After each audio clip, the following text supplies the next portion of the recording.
Hadirin dimohon berdiri. Yang Mulia Majelis Hakim Konstitusi memasuki ruang persidangan.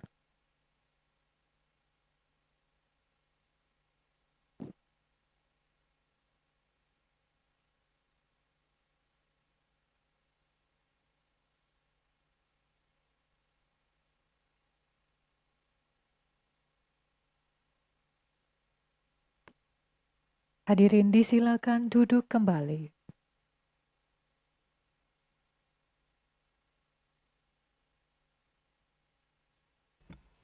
Kita mulai ya.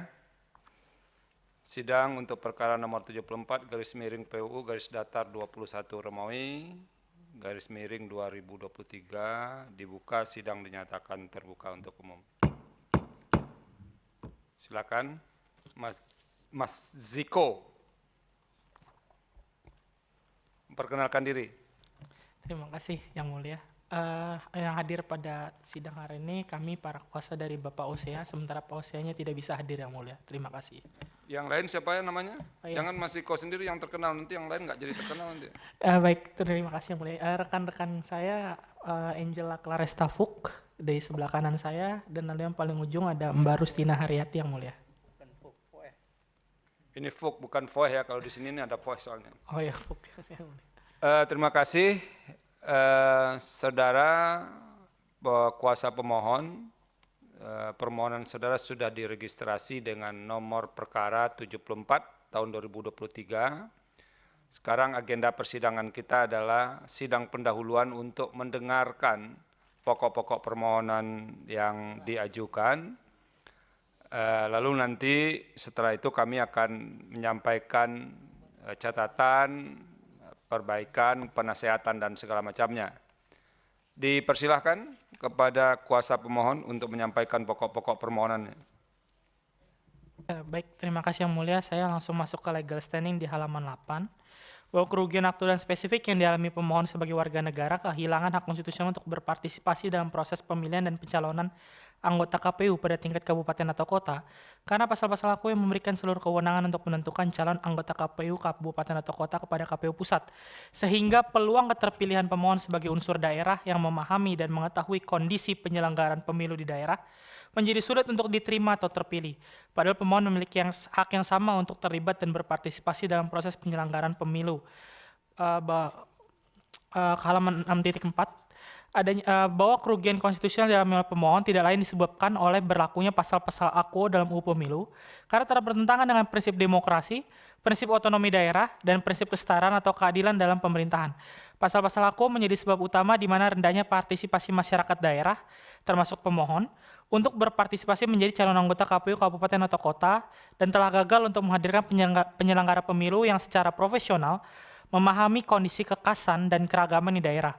Permasalahan ini sebenarnya tidak akan terjadi apabila ketentuan dalam pasal-pasal AKUO tidak demikian, sebagaimana seperti ketika dalam UU Pemilihan Umum yang dahulu, di mana pemohon pun berpartisipasi sebagai Ketua KPU Kabupaten Dogiai di tahun 2012. Untuk argumen akan dibacakan oleh rekan saya Yang Mulia. Silakan.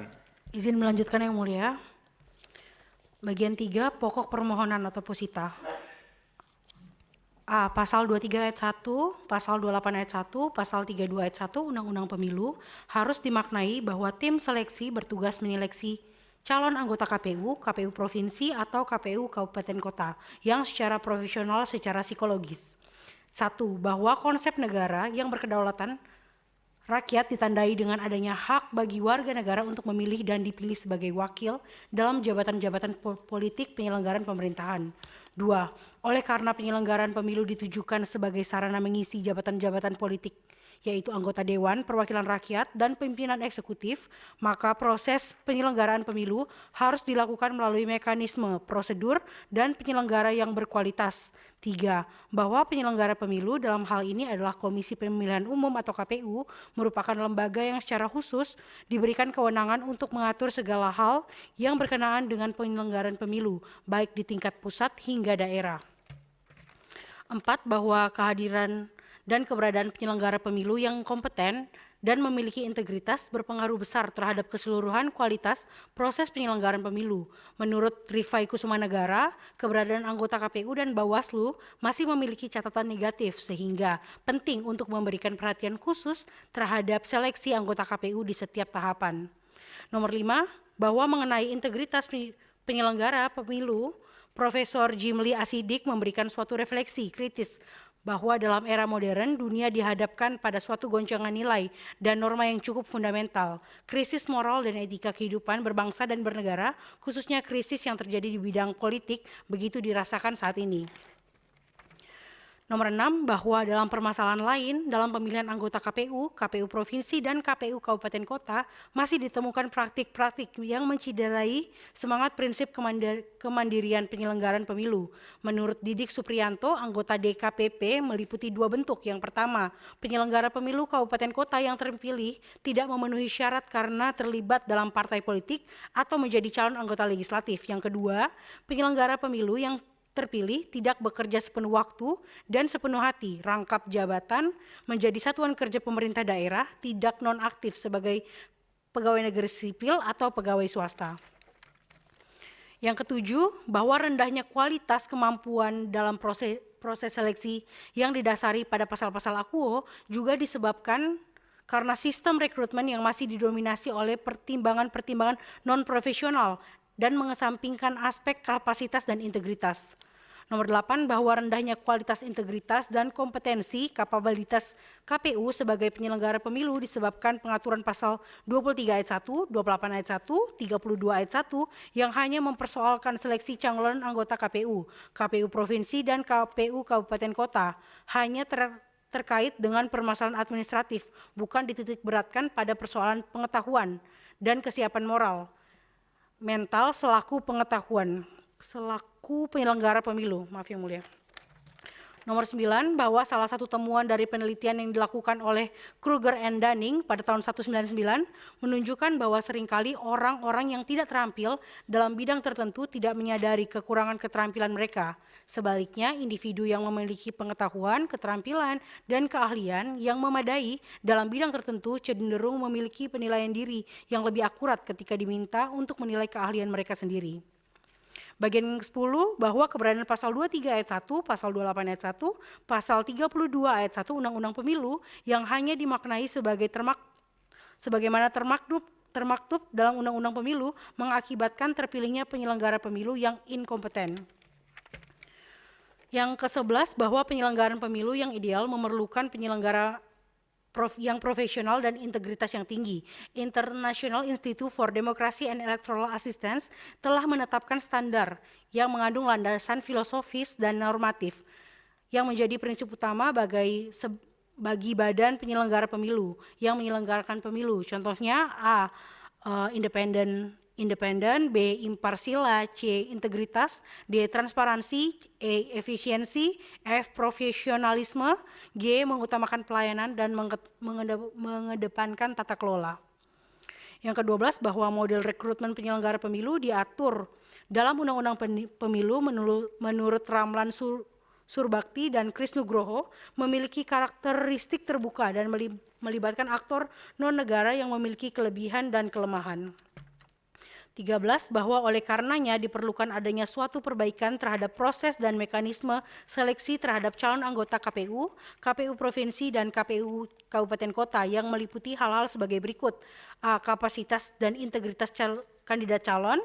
B, tim seleksi harus memiliki kualitas dan integritas yang baik. C, mekanisme seleksi yang didorong dengan menggunakan penilaian yang komprehensif.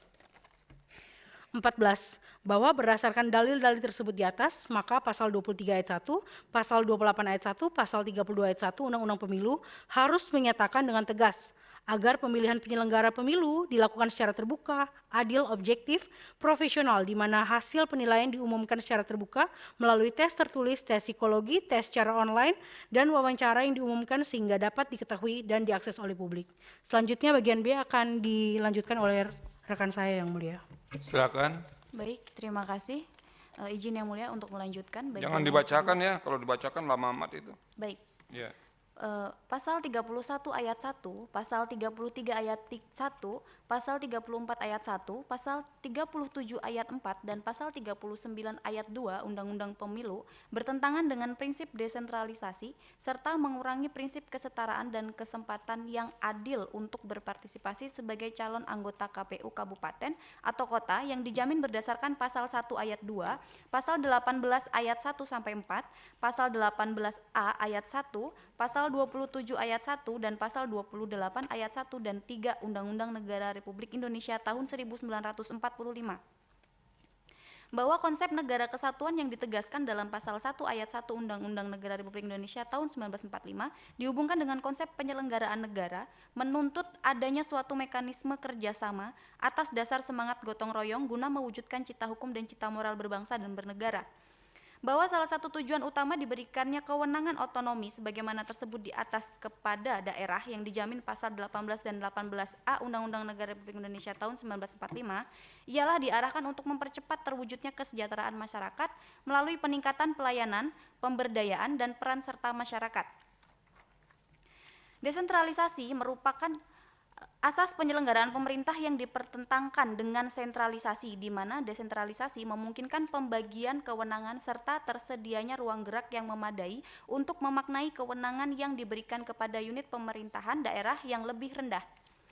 Bahwa bagi kepentingan daerah, pelaksanaan desentralisasi juga memiliki tujuan, yaitu political equality, persamaan politik, yang membuka kesempatan kepada masyarakat untuk berpartisipasi dalam berbagai aktivitas politik di tingkat lokal.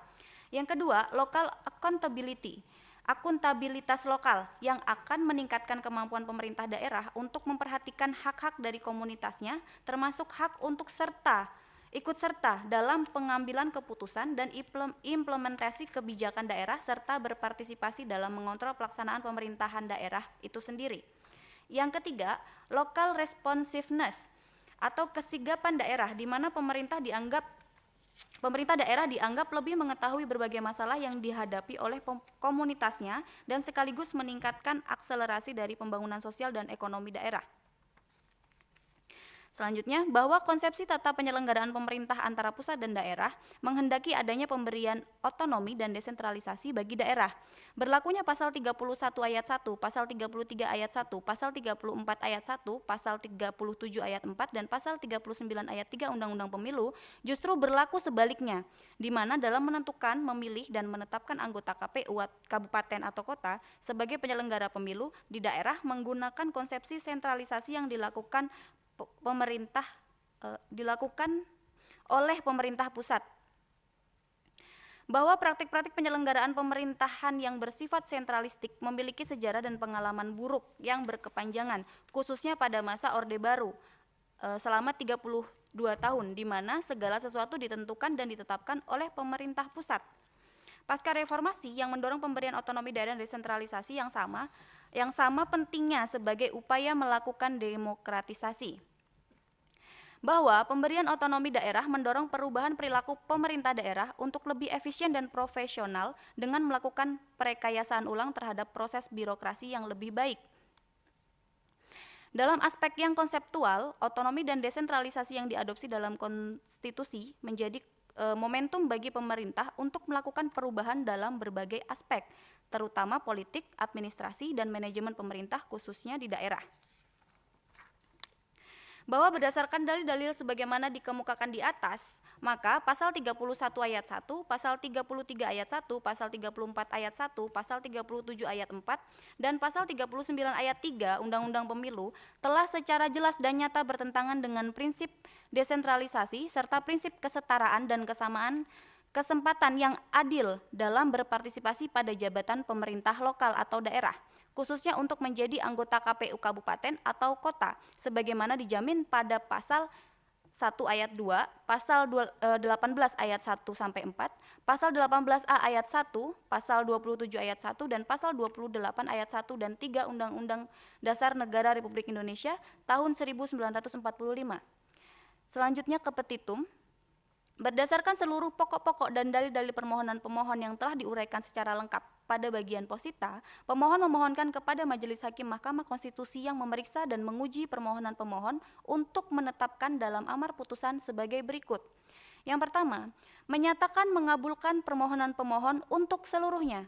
Kedua, menyatakan pasal 23 ayat 1 Undang-Undang Nomor 7 Tahun 2017 tentang pemilihan umum bertentangan dengan Undang-Undang Dasar Negara Republik Indonesia tahun 1945 dan tidak memiliki kekuatan hukum mengikat sepanjang tidak dimaknai menjadi tim seleksi sebagaimana dimaksud dalam pasal 22 melaksanakan tugas secara terbuka, adil, objektif, independen, dan profesional melalui proses tes tertulis, tes psikologi yang terkomputerisasi, tes kesehatan, dan wawancara yang dapat diakses, diketahui, dan dengan melibatkan partisipasi masyarakat. Nomor 6, menyatakan pasal 33 ayat 1 Undang-Undang Nomor 7 Tahun 2017 tentang pemilihan umum bertentangan dengan Undang-Undang Dasar Negara Republik Indonesia tahun 1945 dan tidak memiliki kekuatan hukum mengikat sepanjang tidak dimaknai menjadi tim seleksi mengajukan nama calon anggota KPU Kabupaten Kota sebanyak 2 kali jumlah calon anggota KPU Kabupaten Kota yang berakhir pada masa jabatannya kepada KPU Provinsi. 7. Menyatakan pasal 34 ayat 1 Undang-Undang Nomor 7 Tahun 2017 tentang pemilihan umum bertentangan dengan Undang-Undang Dasar Negara Republik Indonesia tahun 1945 dan tidak memiliki kekuatan hukum yang mengikat sepanjang tidak dimaknai. KPU Provinsi menetapkan sejumlah nama calon anggota KPU Kabupaten Kota berdasarkan urutan peringkat teratas sesuai dengan jumlah anggota KPU Kabupaten Kota yang berakhir masa jabatannya sebagaimana dimaksud dalam pasal 33 ayat 1 sebagai calon anggota KPU Kabupaten Kota terpilih. 8. Menyatakan pasal 37 ayat 4 Undang-Undang Nomor 7 Tahun 2017 tentang pemilihan umum bertentangan dengan Undang-Undang Dasar Negara Republik Indonesia tahun 1945 dan tidak memiliki kekuatan hukum mengikat sepanjang tidak dimaknai menjadi penggantian antar waktu anggota KPU Provinsi atau KPU Kabupaten Kota yang berhenti sebagaimana dimaksud pada ayat 1 dilakukan dengan ketentuan 1. Anggota KPU digantikan oleh calon anggota KPU urutan peringkat berikutnya dari hasil pemilihan yang dilakukan oleh DPR. 2. Anggota KPU Provinsi digantikan oleh calon anggota KPU Provinsi urutan peringkat berikutnya dari hasil pemilihan yang dilakukan oleh KPU. Nomor 3, anggota KPU Kabupaten Kota digantikan oleh anggota KPU Kabupaten Kota urutan peringkat berikutnya dari hasil pemilihan yang dilakukan oleh KPU Provinsi. 9, menyatakan pasal 39 ayat 3 Undang-Undang Nomor 7 Tahun 2017 tentang pemilihan umum bertentangan dengan Undang-Undang Dasar Negara Republik Indonesia tahun 1945 dan tidak memiliki kekuatan hukum mengikat sepanjang tidak dimaknai menjadi dalam hal anggota KPU Provinsi atau KPU Kabupaten Kota dinyatakan tidak terbukti bersalah karena tidak melakukan tindak pidana sebagaimana dimaksud pada ayat 1, huruf A dan huruf B berdasarkan putusan pengadilan yang telah memperoleh kekuatan hukum tetap. Yang bersangkutan harus diaktifkan kembali dengan keputusan 1. Presiden untuk anggota KPU, 2. KPU untuk anggota KPU Provinsi, dan 3. KPU Provinsi untuk anggota KPU Kabupaten Kota. 10. Memerintahkan pemuatan putusan ini dalam Berita Negara Republik Indonesia sebagaimana mestinya, atau apabila Majelis Hakim Mahkamah Konstitusi Republik Indonesia berpendapat lain, mohon putusan seadil-adilnya. Ex aequo et bono. Hormat kami, kuasa hukum pemohon, Ziko Leonard Jagardo Simanjutak SH, Angela Claresta Fuk SH MH, Rustina Haryati SH, Aldo Pratama Army SH. Terima kasih Yang Mulia. Terima kasih sudah menyampaikan pokok-pokok permohonan. Sekarang giliran kami memberikan catatan kepada saudara melalui permohonan ini supaya bisa didengar dan dicatat dengan baik apa yang disampaikan, dimulai dari Yang Mulia Pak Dr. Wahidudin Adams.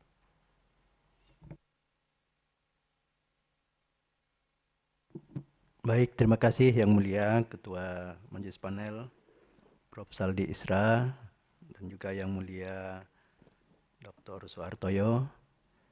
Ini pemohon tidak ada ya?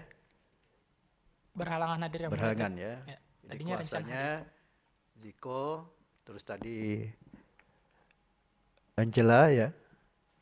Kemudian Rustina atau Aldo? Rustina ya? Ya, Rustina Yang Mulia. Ya, bertiga. Baik, makasih ya. Ini sudah lihat tebalnya nih, cukup tebal nih Ziko. ya. Dan kita sudah membaca, maka hal-hal yang pertama yang ingin saya cocokkan adalah hal atau norma yang dimohonkan pengujiannya. Ini ada 8 ya, 8 norma. Ini tergambar di perihal, kemudian juga di permohonan pengujiannya, kemudian dasar pengujiannya, pasal 1 ayat 2, 18 ayat 1, sampai ayat 5 ya. Dibuat miring begitu saja. Ya, cara penulisannya pasal 18 ayat 1, kalau memang sampai ayat 2, ayat 3, ayat 4, ayat 5 kan begitu Ya, nanti penulisan saya undang-undangannya. Saya ubah di perbaikan. Iya, 18 ayat 1, 27 ayat 1, 28 di ayat 1, dan 3 ya sebenarnya tambah lagi ayat ya, harus sebut. Ya, begitu. Ini kelihatannya hanya hal-hal dasar tapi mendasar. Karena jangan sampai ya yang kelihatan dasar itu terlewati ya. Nanti ada juga yang sempat hal-hal begitu dianggap teknik penulisan yang tidak sesuai dengan ketentuan perundang-undangan ya. Ya, kemudian saya ingin lihat di belakang itu daftar alat bukti. Daftarnya aja ya, karena daftar alat buktinya ini kurang nih.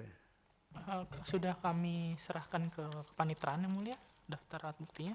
Kan terpisah, selalu terpisah dari berkas. Ini dalam ini daftar alat bukti memuat pasal-pasal yang diuji, pasal 23, 28, dan 37 ayat 1. Pasal 39-nya enggak sebut di dalam daftar bukti kan, di halaman terakhir itu ya. Padahal daftar alat bukti itu penting ya. Ya, sehingga kita masih periksa ya supaya tidak salah dan untuk berikutnya tidak terjadi lagi ya. Lalu buktinya, daftar alat buktinya harus disebut. Yang di saya ini daftar alat bukti yang 39 ayat 3 itu tidak di dalam daftar. Ya memang kami paham tidak perlu ke seluruh Undang-Undang 7 2017 ya. Cukup tebal. Walaupun kita bisa berdalih juga, ya kan itu bisa berhubungan dengan ayat-ayat yang lain. Dan di penjelasannya juga harus dimuat. Tapi ini masih kita bisa pahami karena cukup banyak pasal di Undang-Undang 7 2017. Ya saya hanya ingin menekankan satu ya. Ya kita sudah tahu bahwa dalil dalam permohonan itu siapa yang mendalilkan yang harus membuktikan. Nah, bukti-bukti itu yang diajukan oleh pemohon. Nah, oleh sebab itu karena pemohon ini ingin membuktikan asumsi-asumsinya, ya maka juga dalil-dalilnya bukan asumsi ya.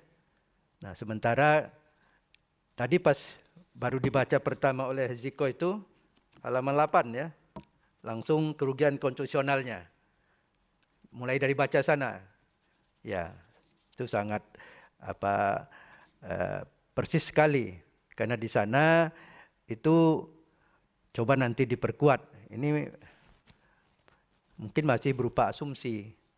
Di sana mengatakan pemohon menyatakan bahwa sehingga peluang keterpilihan pemohon sebagai unsur daerah yang memahami dan mengetahui kondisi penyelenggaraan pemilu daerah menjadi sulit untuk diterima atau dipilih. Nah, dalil ini harus dibuktikan sehingga menjadi fakta. Ya. Begitu juga kalimat tadi dibaca juga.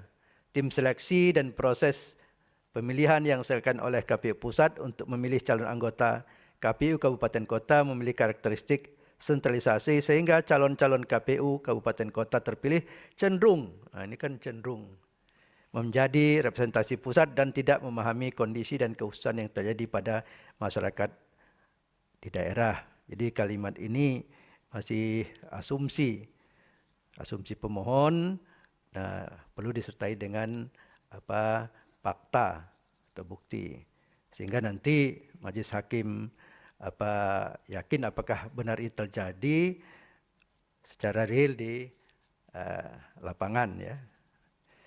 Kemudian di dalam posita ini ada baiknya ya, pemohon menelisik putusan-putusan MK terdahulu yang mempertimbangkan karakteristik kelembagaan penyelenggara pemilu. Ada putusan 81 2011 tentang Kementerian Lembaga Penyelenggara Pemilu. Di sana ada putusan MK. Kalau terkait pasal ini ya belum ya. Ada pula putusan 66 2017 hubungan antara KPU Pusat dengan KIP di Aceh. Nah, jadi dari dua putusan tersebut dapat pemohon mendalilkan karakteristik sentralistis atau desentralisasi kewenangan bagi KPU dan KPU daerah dalam meneruskan proses seleksi dan rekrutmen. Jadi kami bantu ini, coba lihat nanti putusan itu ya 2011 dan 2017 tentang kemandirian lembaga penyelenggara pemilu. Itu putusan MK itu ya. Nah, itu hal-hal yang ingin saya tekankan, nanti dipertajam ya oleh pemohon, dan ini tentu kuasanya nanti akan menyusun kembali kalau hal ini bisa menjadi pertimbangan dalam perbaikan. Saya kira demikian yang dapat saya sampaikan, Yang Mulia. Saya kembalikan waktunya kepada Yang Mulia Ketua. Terima kasih. Terima kasih Yang Mulia Pak Dr. Wahidudin Adams. Berikutnya Yang Mulia Pak Dr. Soehartoyo. Dipersilakan. Iya, terima kasih Pak Ketua. Dan Yang Mulia juga Bapak Dr. Wahidudin Adams. Saudara Jiko dan teman-temannya, coba saya dijelaskan tadi, kalau tidak salah di narasi awal, bahwa pemohon ini adalah mantan anggota atau calon Mantan Ketua KPU Kabupaten Dogiai tahun gimana 2012. itu Halaman 9. narasi itu di mana? Halaman 9. Halaman 9. 6.4.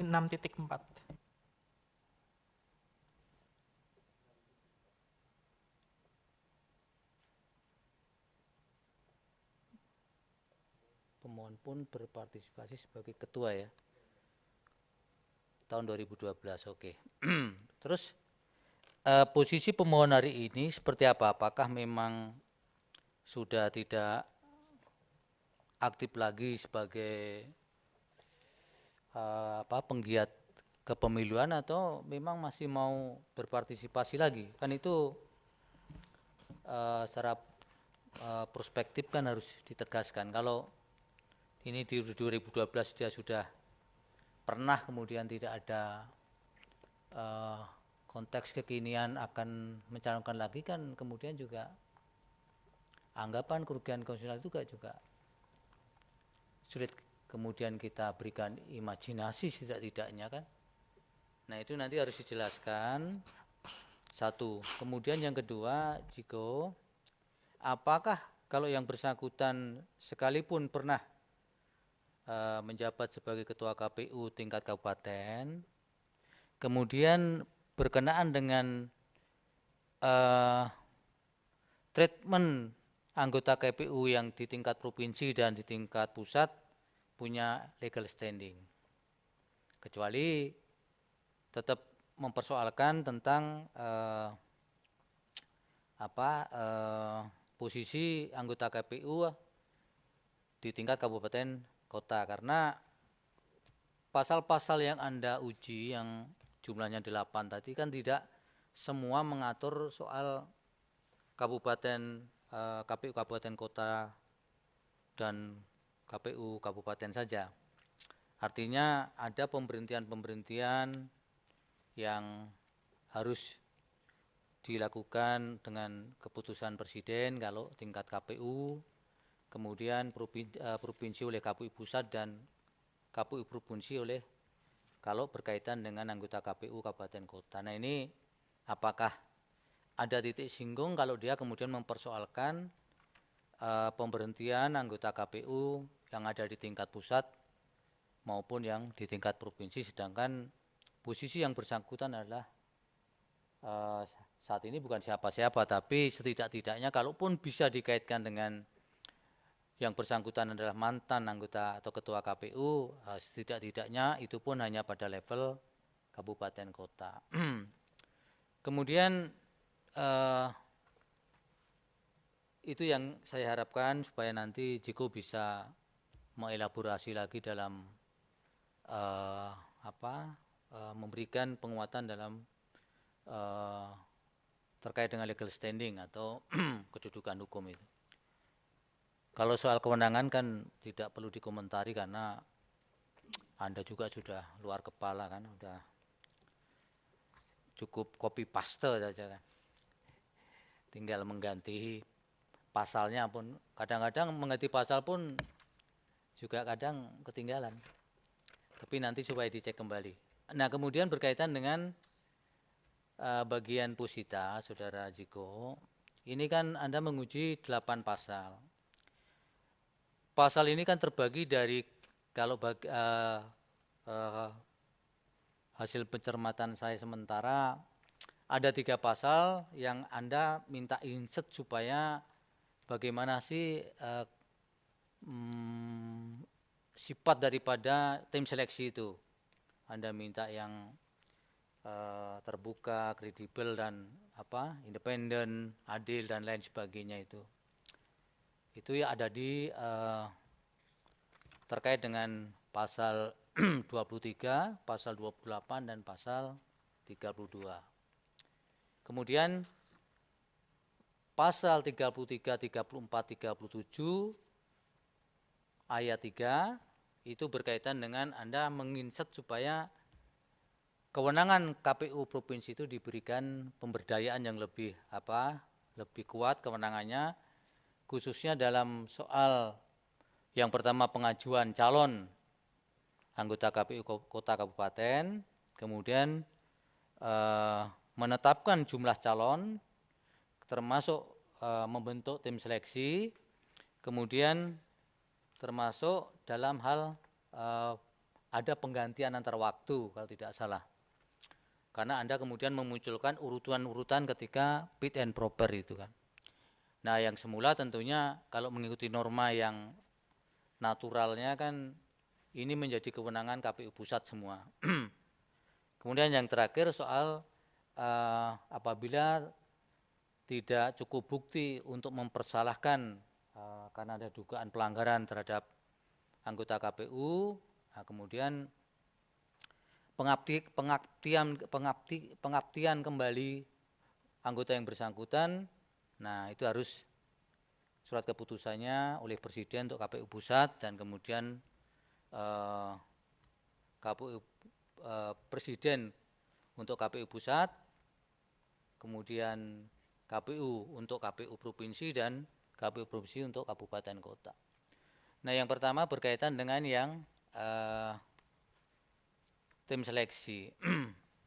Tim seleksi yang Anda usulkan supaya mempunyai sifat-sifat sebagaimana yang Anda uraikan dengan memberikan penebalan-penebalan pada norma yang kemudian dimaknai seperti itu, coba nanti diformulasikan kembali atau didiskusikan kembali dengan prinsipal saudara.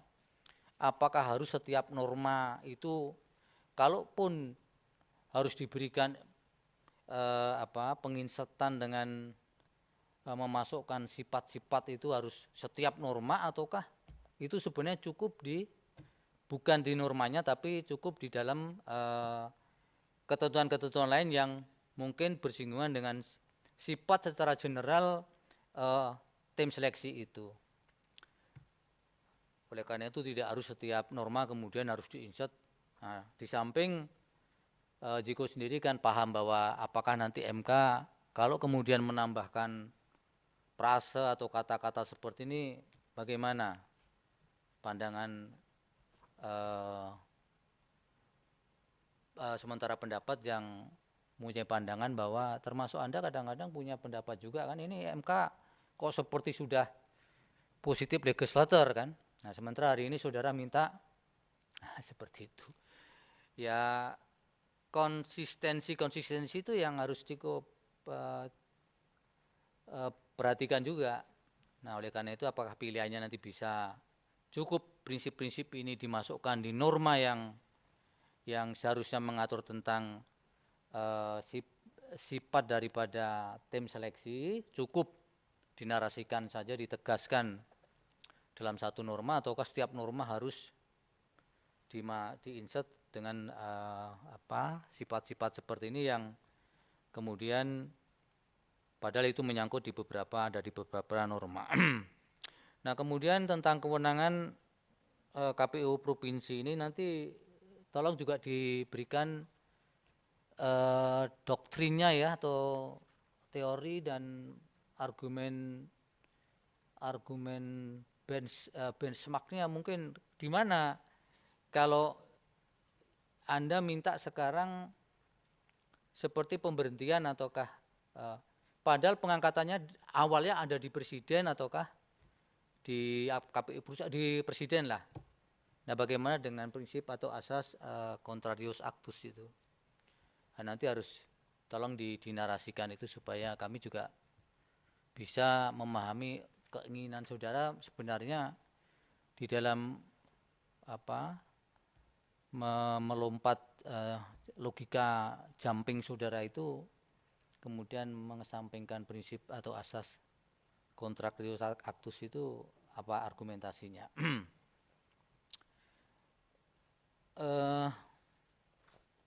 Mungkin itu saja Pak Ketua yang mulia dari saya. Nanti kalau ada tambahan saya sampaikan lagi. Terima kasih. Terima kasih yang mulia Pak Suhartoyo. Nah, saudara kuasa pemohon, itu beberapa catatan yang harus diperhatikan ya. Sedikit tambahan dari saya terkait dengan permohonan ini. Satu, ini kan soal hak klien Anda, katanya klien pemohon yang dirugikan kalau prosesnya masih seperti hari ini. Nah kan sejauh ini kan klien Anda tidak terhalangi untuk maju dalam proses pencalonan kan? Coba dijawab pertanyaan itu. Merasa ada ketidakadilan yang mulia. Iya, kan tidak terhalangi kan? Ya. Satu, jadi ini harus hati-hati ini. Karena kalau Anda merasa ada terhalangi, itu mestinya yang dilihat kan persyaratan untuk menjadi calon. Ini proses, itu dua hal yang berbeda. Nah, saya punya pengalaman 2 kali jadi pansel anggota KPU RI 2012 dan 2017. Jadi kalau merasa terhalangi, yang sering dipersoalkan orang itu kan misalnya pegawai negeri nggak bisa jadi calon karena begini-begini. Nah ini paling tidak klien saudara itu kan pernah jadi calon, lulus, dan bahkan pernah jadi ketua KPU kabupaten. Nah itu satu yang harus dipikirkan dengan serius. Yang kedua, di mana kerugian hak konstitusional klien saudara itu kalau cara seleksi seperti hari ini tuh masih dipertahankan. Itu harus diuraikan. Karena begini, jangan ada orang tersisih dalam seleksi, lalu tata cara seleksi itu yang dipersoalkan. Nah itu yang kedua. Yang ketiga, di mana juga kerugian hak konstitusional itu kalau pemberhentiannya itu dilakukan dengan model hari ini. Nah oleh karena itu, hal terpenting yang harus saudara jelaskan itu adalah apakah pasal-pasal yang Anda jadikan sebagai hak kerugian hak konstitusional itu benar nggak pasal 18 itu bisa dijadikan kerugian hak konstitusional? Karena itu digunakan di dalam bagian legal standing. Sepengetahuan saya, pasal 18 itu kan menyangkut bagaimana desain pengelolaan hubungan antara pemerintah pusat dan pemerintah daerah.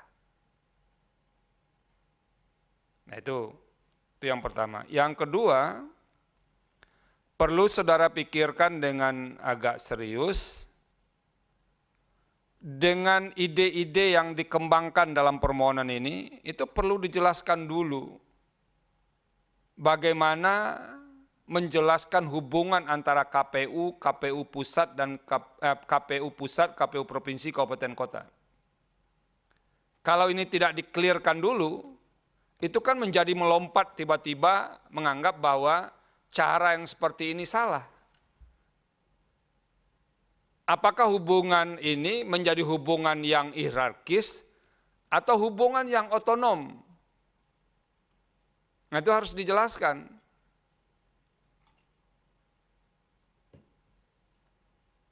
Nah dalam konteks itu harus dicari pembenaran teoritik ketika Anda menggunakan konsep desentralisasi dalam hubungan pusat dan daerah, Rodinelli dan segala macam yang digunakan itu bisa digunakan untuk meneropong hubungan antara KPU daerah dengan KPU pusat.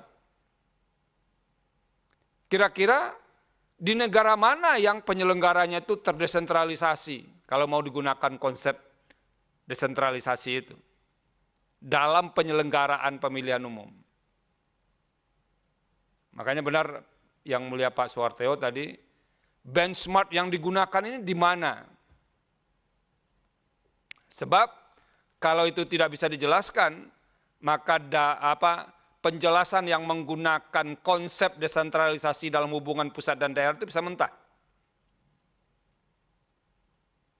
Bahkan di negara maju saja yang sering dijadikan contoh, di Amerika itu KPU-nya diselenggarakan aja oleh pemerintah daerahnya kan.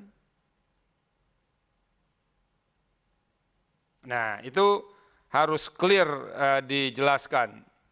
Nah itu beberapa hal yang harus dipikirkan ya oleh saudara Ziko, karena permohonan saudara ini itu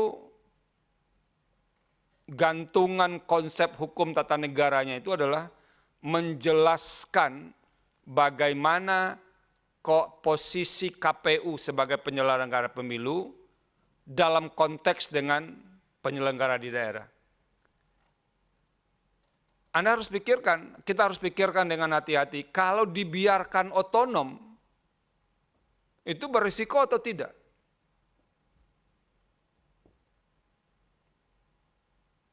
Ini institusi yang sensitif soal politik.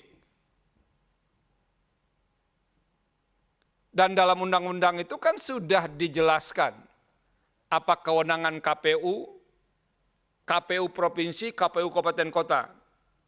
Nah itu sebetulnya kalau dilihat kewenangan itu akan bisa menjelaskan hubungan antara KPU, KPU provinsi, KPU kabupaten kota. Kan tidak mungkin kita mengubah cara pengisiannya kalau kemudian soal kewenangannya itu tidak diselesaikan terlebih dahulu. Nah itu beberapa hal yang harus dipikirkan. Nah soal harus terbuka, objektif dan segala macam, mungkin saudara bisa tracing ya, bagaimana proses seleksi anggota KPU RI, Bawaslu RI, yang pernah dilakukan di tingkat pusat saja misalnya. Dan sepengetahuan saya, prosesnya sangat terbuka. Saya pernah jadi anggota, pernah jadi ketua untuk tim seleksi ini, dan prosesnya sangat partisipatif. Pertanyaan lainnya, kalau Anda ingin mengubah bagaimana proses pengisian anggota KPU, mengapa hanya KPU saja yang dipikirkan? Bawaslu-nya bagaimana? Ini kan satu rumpun penyelenggara pemilu. Jangan-jangan kita ubah di sini, di sana yang tidak berubah, nah jadi masalah lain. kita menciptakan ketidakpastian baru dalam penyelenggaraan proses perekrutan calon penyelenggara pemilu. Nah, itu beberapa poin besar yang harus saudara pikirkan terkait dengan permohonan ini. Nah, itu saja sih catatan dari saya, dan mudah-mudahan saudara bisa mempertimbangkan terkait dengan catatan-catatan kami tadi. Ada yang mau direspon 1-2? Silakan, Saudara Ziko. Cukup, Yang Mulia, kami akan perbaiki sesuai arahan Yang Mulia. Terima kasih. Terima kasih. Pak Wahid, ada tambah? Pak Harto? Cukup. Kalau tidak ada, ini sudah hafal nih, tapi karena ini ketentuan formal harus tetap dibacakan. Jadi saudara diberi kesempatan untuk memperbaiki permohonan ini selama paling lama 14 hari, dan perbaikan permohonan itu diserahkan selambat-lambatnya Selasa 8 Agustus 2023 pukul 10 WIB. Jadi hard copy serta soft copy-nya sudah diterima paling lambat pukul 10 WIB. Nanti sidang berikutnya akan kita tentukan. Bisa ya? Oke, kalau tidak ada lagi, sidang pendahuluan untuk perkara nomor 74 tahun 2003 kita nyatakan selesai, sidang ditutup. Hadirin dimohon berdiri. Yang Mulia Majelis Hakim Konstitusi meninggalkan ruang persidangan.